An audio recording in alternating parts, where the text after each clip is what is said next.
사랑하는 영락교회 지체들에게 주 안에서 평화 인사를 전합니다. 오늘은 2023년 6월 2일 금요일입니다. 오늘의 묵상 본문은 역대하 15장 1절로 18절까지의 말씀입니다. 오늘 본문 말씀 15장 1절부터의 말씀은 이렇게 시작합니다. 하나님의 영이 오뎃의 아들 아사랴에게 임하심에, 하나님의 영이 오뎃의 아들 아사랴에게 임하시네. 그가 나아가서 아사를 맞아 이르되, 아사에게 주님의 말씀이 임하는 것이죠. 주님이 천사를 보낼 때도 있지만 하나님의 영의 감동을 입어서 나의 나됨으로 하나님의 형상으로 그 주님의 말씀이 이 땅에 임하게 하는 그런 역사를 이루신다라는 겁니다. 오뎃의 아들 아사랴라고 되어 있는데, 오뎃의 아들 아사랴는, 아사랴라는 이름은 성경에 여러 군데 나오죠. 우리 역대상 6장에 보면 요하난의 아들 아사랴 이런 이름이 나왔습니다. 그런데 이 오뎃의 아들 아사랴는 여기서밖에 안 나와요. 근데 또 문제는 우리 같은 오늘 15장 본문의 8절에 보면 선지자 오뎃의 예언을 듣고, 그러니까 이것은 오뎃의 아들 아사랴에게 임하신 아사랴의 이야기를 들었다라는 거죠. 8절에서는 선지자 오뎃이라고 되어 있고, 여기는 오뎃의 아들 아사랴라고 되어 있습니다. 오뎃이냐 아사랴냐 이런 이야기가 있는 거죠. 그래서 혹자는 8절에 선지자 오뎃이 선지자 오뎃의 아들 아사랴다. 그러니까 오뎃의 말씀을 전했고 아사랴가 그것을 아사에게 전했을 것이다. 이렇게 이야기하는 것이죠. 그런데 동시에 오뎃의 아들 아사랴인데 선지자 오뎃, 오뎃의 아사랴에게 하나님의 영이 임했으니까 선지자가 아사랴냐 아니면 아버지 오뎃이냐 하는 거죠. 근데 선지자 오뎃의 아들이 빠졌을 수 있잖아요. 8절에 2절에 앞에 오뎃 앞에 선지자가 빠졌을 수도 있지만 이것은 이제 분명치 않습니다. 근데 문맥적으로 봤을 때 오뎃의 아들을 아사랴라고 보는 것이 맞겠죠. 그런데 그 오뎃의 아들 아사랴든 선지자 오뎃의 아들 아사랴든 그게 중요한 것은 아니고, 중요한 것은 하나님의 영이, 주님의 말씀이 임했다라는 것이 중요한 것이죠. 그리고 그 말씀을 아사가 받았다는 것입니다. 주님의 뜻 가운데 주님이 주시는 말씀을 성령의 감동 가운데 그 말씀으로 받았다라는 거죠. 공동체가 하나 되는, 주님의 뜻 가운데 하나 되는 뜻이 있는 거죠.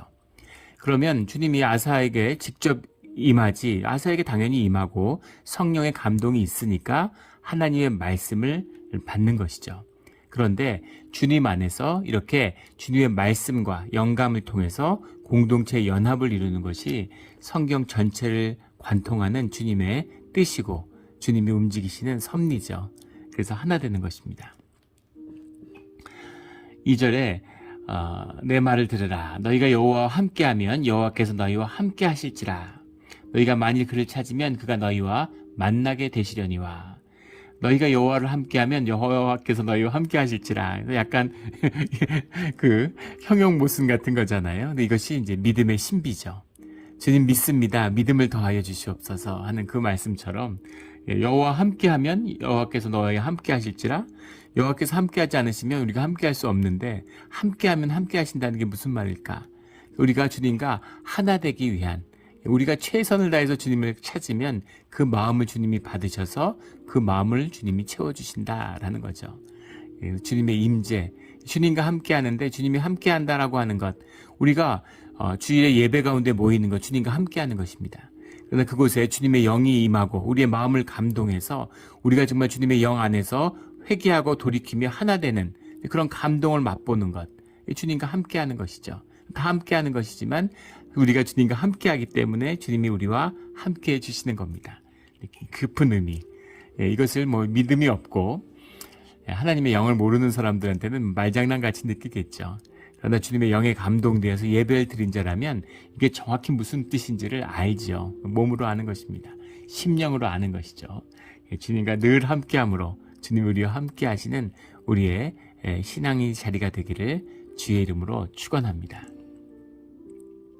3절에 이스라엘에는 참신이 없고 가르치는 제사장도 없고 율법도 없은 지가 오래되었으나, 이스라엘이라는 것은 지금 북이스라엘을 이야기하는 것이 아니라 유다를 지칭하는 겁니다. 그래서 북이스라엘은 띄워놓고 그들은 배교자다 이렇게 보는 거죠. 이스라엘은 주님의 백성이 이스라엘이잖아요. 유다와 이 베냐민, 이 남유다 왕국이 이제 이스라엘이야. 우리가 이스라엘이야. 이 뜻이 들어있는데 그 가운데 참신이 없고 가르치는 제사장도 없고 주님을 향한 여호와 이름의 제사가 없었다는 의미가 아니라 주님이 우리 가운데 임재하지 않으셨다. 주님 우리와 함께 해주지 않으셨다라고 하는 그런 고백입니다. 율법도 없은 지가 오래되었으나 라고 해석했는데 원문은 아주 오랜 시간, 긴 날들을 그렇게 될 거다라고 하는 뜻을 해석할 수 있습니다.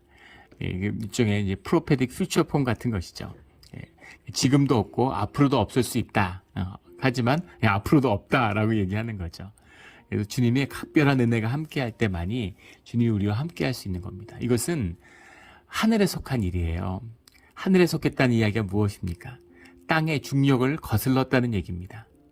물을 거슬러 올라가는 이야기예요.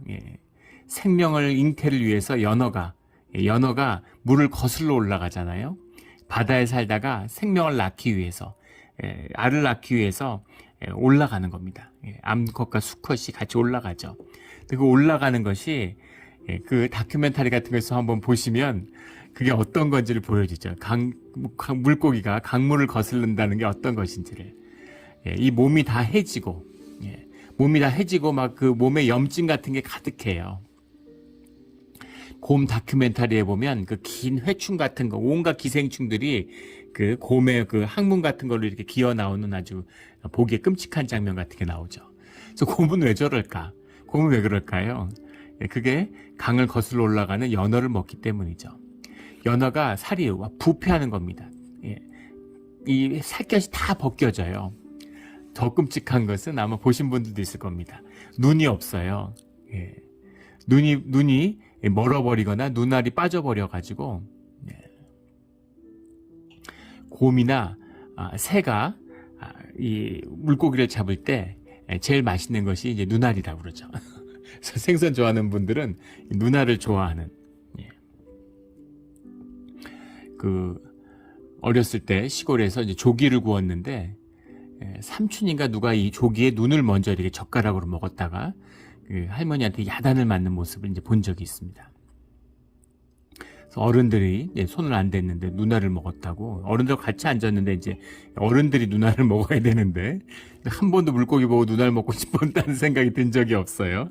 그게 뭐 먹질 않기 때문에 왜 맛있다 그러는지 뭐 맛있는지도 잘 모릅니다. 그런데 그 눈이 퇴화되고 눈이 멀어버리는 거죠. 눈이 썩어버리는 겁니다. 그런데 계속 강을 따라 올라가는 거예요. 생명을 낳기 위해서. 몸에 살이 다 해지고 눈이 멀어버리고 그리고 거기다 새끼를 낳고 그리고 뭐 며칠에서 몇 주 안에 다 죽는 것이죠. 근데 그걸 뭐 사람이 가져다가 먹는데 문제가 없죠. 그러나 이제 기생충 같은 게 많기 때문에 굉장히 조심해야 된다고 합니다. 강물을 물고기가 거슬러 올라가는 것이 얼마나 어려운 일인가. 이 땅의 중력을 벗어나는 것. 인공위성 이번에 뭐 나로호 이런 거 발사했잖아요. 그게 올라가는데 그 엄청난 에너지를 가지고 출발합니다. 근데 올라가는 그 에너지의 90%를 대기를 벗어난다는 건 중력권을 벗어난다는 얘기죠. 중력을 벗어나는데 에너지의 90% 이상을 쓴대요. 그걸 그걸 벗어나면 그 다음부터는 뭐 완전히 그냥 날아가는 거죠. 그냥 완전히 그냥 거칠 것 없이 가는 겁니다. 근데 그것을 벗어나지 못해서 땅에 떨어지는 거죠. 엄청난 에너지를 쓰는데도 땅의 중력을 못 벗어나는 거예요. 땅의 사람들인 겁니다. 그게 뭘 그렇게 어려울까? 돈 생각해 보면 되죠. 우리가 돈의 유혹, 돈을 끊는다고 생각해 보십시오. 그게 얼마나 어려운지 아시겠죠? 그것을 끊어야 신앙인 겁니다. 교회, 세상은 뭐 말할 것도 없어요. 교회 가운데, 교회 신자들 가운데, 뭐 신자들 것도 없습니다. 교회 재직들 가운데 정말 주님께 속한 사람이 얼마나 되겠습니까? 다 주님에 속했죠. 교회 재직인데 말해서 못하겠습니까? 근데 그 마음을, 삶을 성별하고 돈을 버리고 주님만을 섬기는 그런 사람들이 몇이나 되겠냐는 거죠.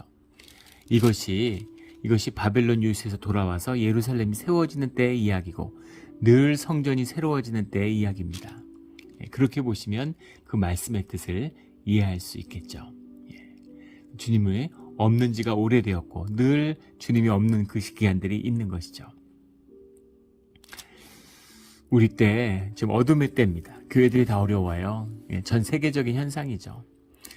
코로나 한 3년 지났는데 미국 교인이 절반이 줄었다 그러죠. 만약에 바벨론 유수처럼 한 70년 되면 어떻게 될까요? 그래도 주님을 찾고 예루살렘을 그리워해서 시냇가에서 눈물을 흘리는 그런 사람들이 있는 겁니다. 그것이 신앙이고 그것이 구속의 역사고 그것이 신비죠. 주님으로 살아가는, 누가 주님의 이름으로 살아 요즘 시대에. 근데 주님의 이름으로 살아가는 사람들이 있는 것입니다. 그 사람들 가운데 주님이 함께 하시며 다시 하나님의 역사가 회복되는 것이죠. 과일이 썩고 나면 씨앗의 역사가 시작돼요. 세상에서 뭐 썩는다고 난립니다. 근데 썩을 게 썩어져야 그 안에 진짜가 시작되는 거죠. 교회가 부패하는 겁니다. 그 안에 생명의 씨앗의 역사가 잉태되고 있는 거예요. 가짜면 썩어버릴 것이고 진짜라면 부활의 역사가 일어나겠죠. 우리 그 부활의 역사를 우리 때에 보는 우리 믿음의 자리가 되기를 예수 그리스도 이름으로 축원합니다. 6절에 이 나라가 저 나라가 서로 치고 이 성읍이 저 성읍과 또 그려하여 피차 상한 바 되었나니 이는 하나님이 여러 가지 고난으로 요란하게 하셨습니다. 하나님이 특이하신 건 이방 민족을 들어서 당신의 백성들을 치신다는 겁니다. 우리를 세상 가운데 보내신 뜻과 하나죠. 광야 길을 걷는 것과 하나입니다. 세상에 공중 권세 받은 자들, 거짓의 왕이 다스리는 세상 가운데 주의 자녀를 보내세요. 그래서 온갖 환경과 조건의 어려움과 고난을 경험하게 하십니다. 그리고 그 가운데서 우리의 믿음이 자라고 주님께 의지하는 법을 배우고 공동체가 자라나고 교회를 세워서 그곳 가운데 하나님의 나라가 임하게 하는 것이 주님의 뜻이죠. 그래서 고난으로 요란하게 하는. 그래서 아수르도,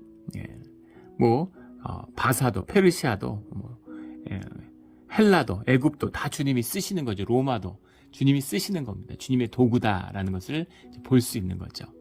그런데 그런 환경과 조건의 문제가 아니라 사실은 그 역사의 비밀은, 이 평안감과 평안의 비밀은 우리 안에 있는 것이다. 이스라엘에게 있다. 이렇게 말씀하시는 겁니다. 사실은 그 모든 비밀은 이스라엘에게 있는 거죠. 이스라엘 보고 제국되라는 게 아니에요. 주님이 제국 만들어 주신다고 한 적도 없고 그렇게 하시지도 않습니다.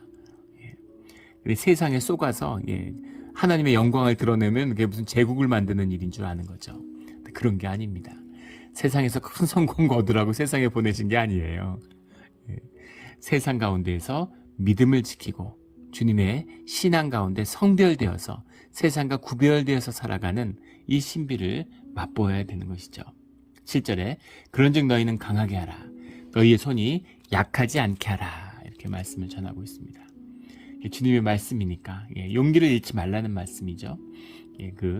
느헤미야 6장에 나오는 용기를 잃지 말라 한데 이런 표현을 쓰죠.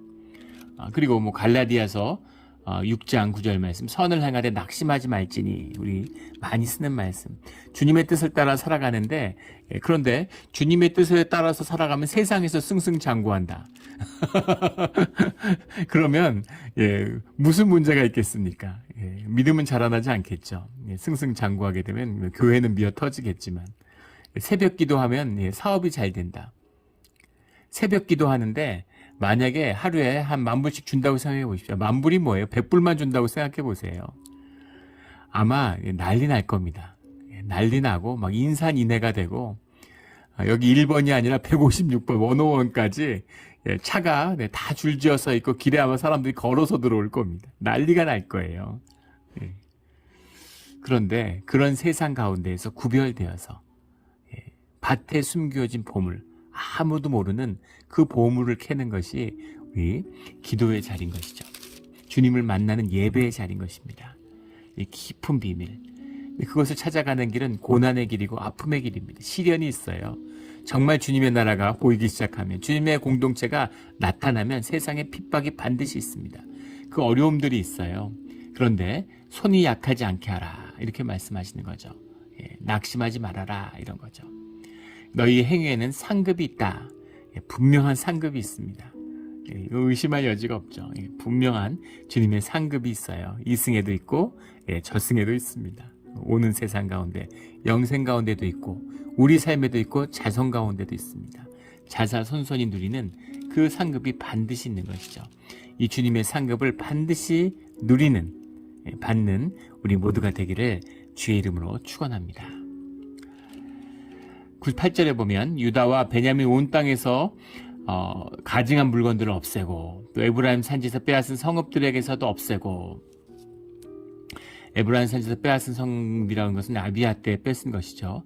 또 여호와의 낭실 앞에는 여호와의 제단을 재건하고라고 해석을 했는데, 우리가 잘 아는 본문에 헤이 하데쉬라고 하는 말이죠.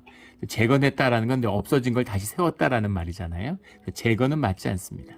하데쉬라는 말에도 물론 세운다는 뜻이 있지만 이것은 수리한다는 뜻도 될 수 있겠지만 가장 중요한 것은 성별한다는 뜻이죠. 그러니까 다시 한번 새롭게 했다, 성별되었다, 구별되었다라는 겁니다. 내가 매주 예배를 나갔는데 주님의 임재 가운데서 멀어지고 이것이 그냥 형식적인 종교 생활이 됐는데 내 마음이 새로워져서 우리의 예배를 내 삶 가운데 성별했다라는 겁니다.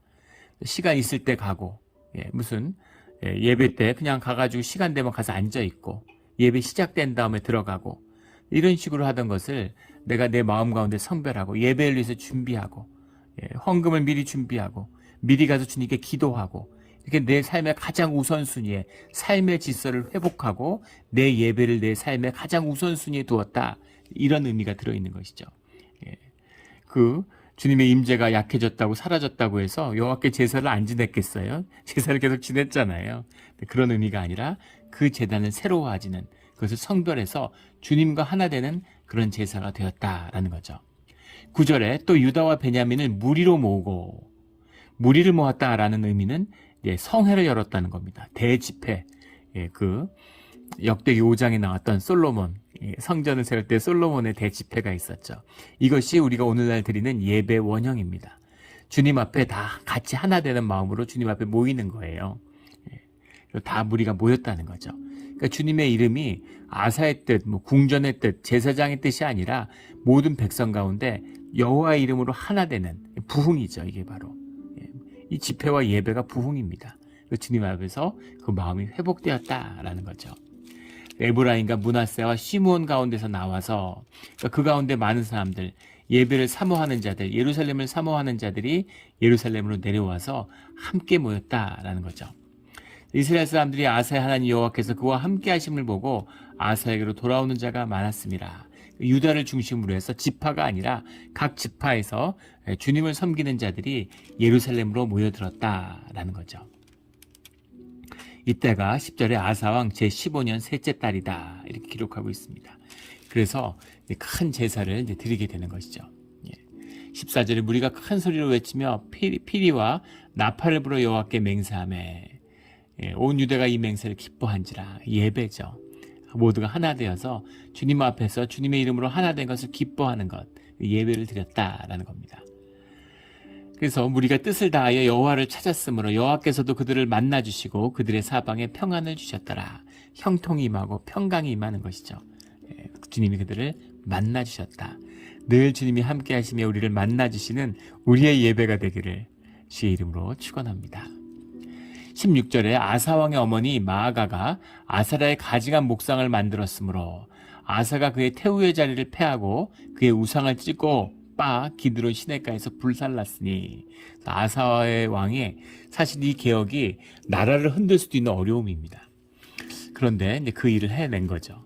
큰 잡음이 없었던 걸로 보면 주님의 성령의 강한 임재가 있었다는 걸 알 수 있죠.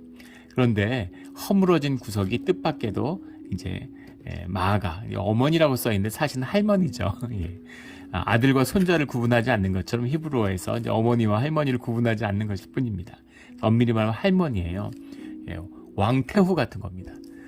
어느 왕정이나 그렇지만 왕이 어리면 큰 권한을 갖게 되죠. 유다의 역사에서도 흔히 나타났던 일입니다. 그런데 자신의 할머니인데 아사라의 목상을 만들어 섬기고 있는 거죠. 태후의 자리를 빼앗고 우상을 찢고 빻아서 기드론 시내가에 불살랐으니 이게 쉬웠겠습니까? 뭐 권력이나 이런 것으로도 쉽지 않은 일이었겠지만 또 개인적으로는 가족이잖아요. 가족이 얽혀 있는데 이게 쉽겠어요? 예, 이게 어려운 일입니다. 근데 이런 일들을 하는 것이죠. 삶의 가장 우선순위가 분명한 거예요. 그리고 주님이 이것을 하실 수 있는 용기를 주는 것입니다. 예, 잘못하면 뿌리가 뽑힐 수도 있어요. 개혁한다고 하다가 왜 그것이 뿌리를 내렸겠습니까? 사람들이 좋아하는 것이 있고 사람들이 거기에 얽혀 있는 게 있는 겁니다. 왜 우상 숭배를 하겠어요? 우상과 얽혀 있는 많은 일들이 있죠. 우상 장사들이 그 시대에 가장 돈을 잘 버는 사람들이 우상 장사들입니다. 오늘날 세계에서 제일 부자가 누구겠어요?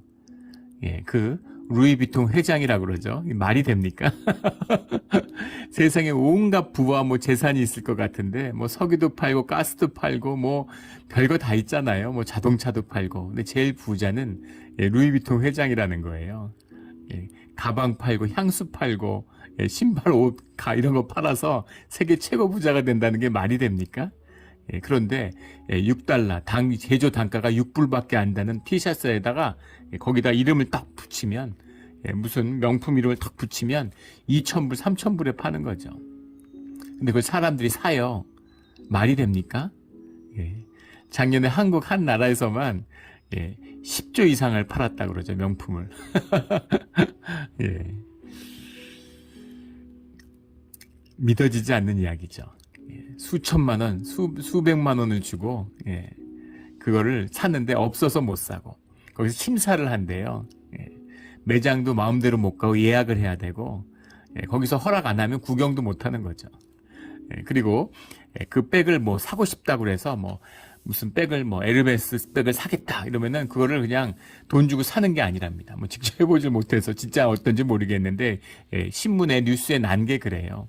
직접 사지를 못하고 거기에 이제 쭉 물건들을 이것저것 사가지고 신용을 쌓아야 그래서 예쁘게 보여야 그래야 거기서 진짜 비싼 물건을 살 수 있는 권리를 준다는 거죠. 이런 터무니없는 짓을 하고 있는 거예요. 홀린 거죠. 영이 홀린 겁니다. 우리 계시록에 나눌 때 보면 상업의 신, 예, 짐승들이 사람을 매매권으로 홀린다고 그러죠. 홀린 거죠. 홀린 겁니다. 그런 사람들이 사람들을 휘어잡고 있어요. 공중의 거짓 권세가 사람들을 휘어잡고 있습니다. 근데 그것을 단순히 우상을 깨는 건가요? 예, 그 영적인 전쟁을 하는 겁니다. 영적인 전쟁에서 승리하지 못하면 이 일들을 절대 하지 못합니다. 산당이 아니라 자기 궁전에 있는 예루살렘 성전 안에 있는 것도 없애지 못하죠.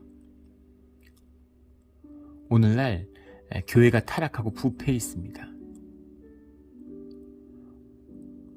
교회가 타락하고 부패한 건 물론 목회자들이 타락했기 때문이죠.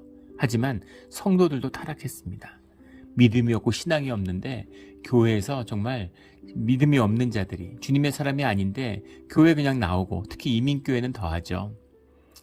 한 번도 주님을 인격적으로 영접해 본 적이 없는데 그냥 와서 외롭고 친구 만나려고 교회 다니다가 10년, 20년 교회 다니고 이러다가 교회에서 중직자가 되고 이러는 겁니다.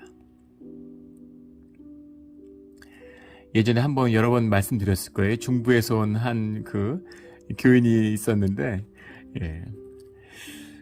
그분이 그런 얘기를 하는 거예요. 중부에 있는 교회를 다니는데 그 금요일 저녁마다 구역 모임으로 모여가지고 예, 술 마시고 카드놀이하고 그랬다는 겁니다. 밤을 새웠대요. 근데 그게 너무 재밌어서 1년 내내 일주일 내내 구역 모임만 기다렸다고. 근데 이제 그분은 이제 우리 산호세로 왔던 분인데 근데 왜 여기 오니까 구역 모임에서 술을 안 먹느냐고 굉장히 답답해하는 분을 본 적이 있습니다. 뭐 그 정도는 아니더라도 구역 모임 모여서 서로 인간관계 다지고 형님 동생 하다가 다 원수지고 교회가 어려워지고 갈등과 분란에 휩싸이고 사람들이 악하고 나빠서가 아니에요. 물론 악하고 나쁘죠. 그러나 본질적으로 그것을 사로잡는 홀리는 영이 있기 때문입니다. 그리고 본질의 영의 전쟁이 있어야 되는데 그걸 어떻게 아사가 합니까? 주님의 영이 함께하기 때문에 그래서 거기서 승리했기 때문에 이 개혁을 할 수 있는 것이죠. 할머니까지 다뤘어요. 무너진 것은 항상 가족이고 가까운 데 있는 거죠. 영적인 전쟁 앞에 섰다는 것. 주님의 뜻 가운데 붙들려서 주님의 일을 행할 때 우리 삶 가운데 어느 부분이 허물어져 있는지를 보게 되는 겁니다. 교회에서 중직자를 세울 때 가족을 보죠. 또 뭐 성경의 말씀이기도 하고. 그런데 꼭 무슨 자격이나 율법적인 것이 아니라 허물어져 있는 곳으로 시험이 와요. 많은 분들, 우리 뭐 교회에서 보면 권사님들 같은 교회 굉장히 헌신들, 한국 같은 경우 특히 그렇죠. 남편이 교회 안 다니는 분들이 있습니다.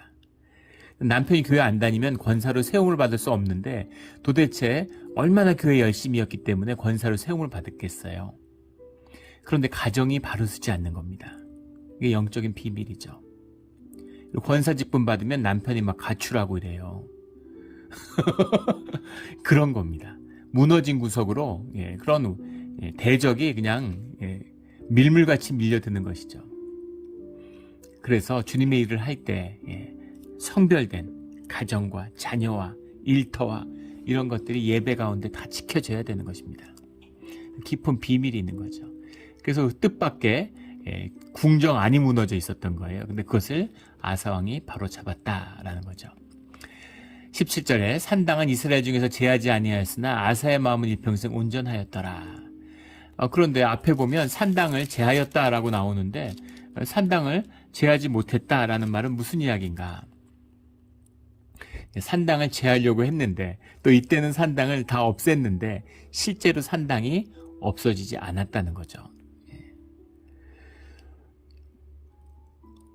아무리 우상을 제하는데 그런 신목이나 뭐 선앙당 같은 거 만들어 가지고 사람들이 산에 가 가지고 하는 걸 어떻게 막겠습니까?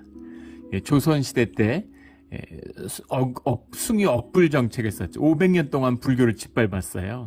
근데 불교가 전혀 눌리지 않았죠. 물론 서울 시내 이런 데는 절이 없었지만 산골에 시골이 있고 사람들이 신심이 있잖아요. 그러니까 산속 깊은 곳에 절을 찾아가는 거죠. 그런 겁니다. 공개적으로는 못해도 그걸 가는 마음이 있는 거죠. 그것처럼 산당을 제하고 예배를 회복하고 제사를 회복하려고 했지만 사람들의 마음을, 사람들이 다 영이 있는데 그 마음을 어떻게 아사가 마음대로 합니까? 그게 결국은 이루어지지 않았다라는 거죠.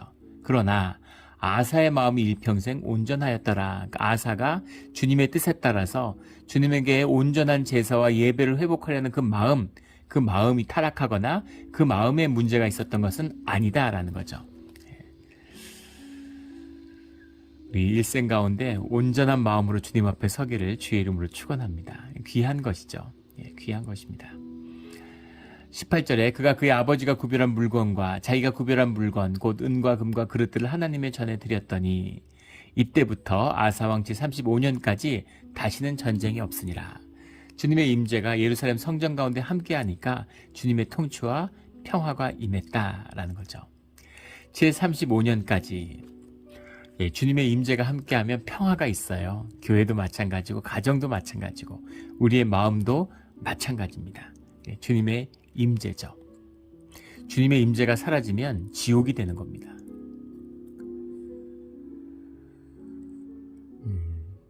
지금은 이제 우리 교회에서 이제 이사 가셔서 교회를 떠났는데 교회를 떠났던 분이 찾아오셔서 당신이 회개하고 우리가 교회가 어렵고 분쟁이 있었던 시절에 그때 모든 문제가 제 탓이라고 그렇게 회개하는 고백을 제가 들었습니다. 감사하죠. 근데 그분이 그런 얘기를 해요. 뭐에 홀린 것 같다고, 뭐에 씌운 것 같다고, 어떻게 그랬는지 모르겠다고 이런 고백을 하시더라고요. 그런 것이죠. 주님의 임재가 사라지니까 마귀가 온갖 생각과 의심과 이간질을 하는 겁니다. 부부도 이간질을 하는데 교회에서 성도들을 이간질하는 게 그래서 온갖 분란들이 있는 겁니다. 그런데 주님의 가운데 예배가 회복되니까 평화가 임했다라는 거죠. 이때부터 아사왕 제 35년까지 다시는 전쟁이 없으니라. 이 35년에 전쟁이 없었다는 말이 그 열왕기 15장의 말씀과 충돌을 하죠. 왜냐하면 열왕기를 보면은 15장을 보면 아사왕 16년에 전쟁이 난 것으로 나와 있거든요. 그래서 이 35년이 여러 가지 해석이 있습니다. 하나는 이 35년이 남유다와 북이스라엘의 분열부터 35년이다 이렇게 보는 겁니다. 르호보암의 17년, 아비야의 3년, 아사의 15년, 그럼 딱 맞죠. 아사의 16년에 전쟁이 일어나니까. 그렇게 하면 말이 됩니다. 그리고 뭐 35년이 아니라 35년이 잘못 쓰여진 것이다. 뭐 흔히 나오는 지적이죠. 그렇게 잘못 표기됐을 것이다. 뭐 이렇게 보는 견해입니다. 3번은 세 번째 견해는 이것이 단순한 직접 붙어서 전쟁을 한 것은 아니라 적대적인 관계, 이건 열왕기에 대한 해석이거든요. 붙어 싸운 게 아니라 서로 냉전이 심화되었다, 이런 것이다. 그리고 우리가 지금 남북한이 전쟁이 끝난 게 아니죠. 6.25는 끝난 전쟁이 아닙니다. 지금도 전쟁 중이에요. 휴전이죠. 잠깐 쉬는 거죠. 전쟁 중에. 유엔군이 파병 나와 있는데 유엔 사령부가 지금도 있잖아요. 그것처럼 전쟁은 쉬고 있는 거죠. 북한에 이제 간악한 흉계가 거기 놀아나는 남쪽 사람들도 많죠. 뭐 한반도 비핵화 이런 표현들을 쓰는데 그런 표현을 쓰면 안 되죠. 북한이 만들어낸 말인데 북한이 쓰는 한반도 비핵화라고 하는 것은 이제 다른 말로 하면 주한미군 철수죠. 북한에 대한 모든 적대적인 정책을 없애야 된다. 그런 얘기입니다. 본인들이 핵을 없애겠다는 얘기가 아니죠. 거짓말이죠. 그런 거죠. 뭐 종전선언, 평화체제. 북한이 종전선언을 하려고 하는 것은 유엔사를 해체하기 위한 거죠. 뭐 군축협상 같은 것도 마찬가지입니다. 뭐 군축협상을 했는데 대북 적대 행위를 중단하고 지뢰를 다 없애야죠. 근데 북한은 안 없애요. 북한은 안 없애고 남한만 없애는 겁니다. 물론 우리가 먼저 없애고 또 그런 평화 모두가 북한을 평화로 인도할 수 있을는지 모르겠지만 그런 것일까요? 북한에 혹시 아직도 적화의 야욕을 버리지 않고 남침을 위한 그런 발판을 마련한다고 생각하는 것은 아닐까. 실제로 우리 탈북한 분들 얘기를 들어보면 뭐 그렇다 그러죠. 우리가 의심하는 것처럼 그런 아주 간악한 흉계가 들어있는 거죠. 남북한의 이런 적대 관계, 직접 총을 쏘지는 않지만 연평도에 포격도 하고 이러는 것처럼 뭐 갈등도 하고 연평 해전도 벌어지고 이런 적대 관계를 의미하는 것이었을 것이다. 뭐 이런 식의 해석도 있습니다. 그런데 이제 무슨 해석이든 간에 핵심은 뭐냐면 주님의 임재 가운데 밖에 있는 것이 아니라 북이스라엘과의 관계에 있는 것이 아니라 애굽이나 팔레스타인과 소아시아의 정세에 있는 것이 아니라 주님에게 있다. 주님께 드리는 예배에 있다라는 것이고 그 말씀은 오늘 우리에게 똑같은 것이죠. 우리의 삶에 많은 어려움과 고난과 환란이 있는 것 같지만 그 모든 것을 풀어내는 열쇠는 주님에게 있다. 주님 앞에 있다. 우리의 예배에 있다라는 겁니다. 애굽에 에라토스테네스라고 하는 유명한 수학자고 철학자고 과학자가 있었죠. 그 사람이 우물의 속을 비친 태양의 그림자를 보고서 그걸 각도를 계산해서 지구와 태양 간의 거리를 계산했습니다. 근데 그로부터 2500여 년이 지나서 인공위성을 띄우고 위성이 지구 밖으로 대기 밖으로 나가서 지구 밖에 나간 뒤에야 지구하고 태양의 거리를 실측했고 그리고 에라토스테네스의 계산이 맞았다는 것을 알게 됐죠. 지구와 태양 사이의 거리를 어떻게 잽니까?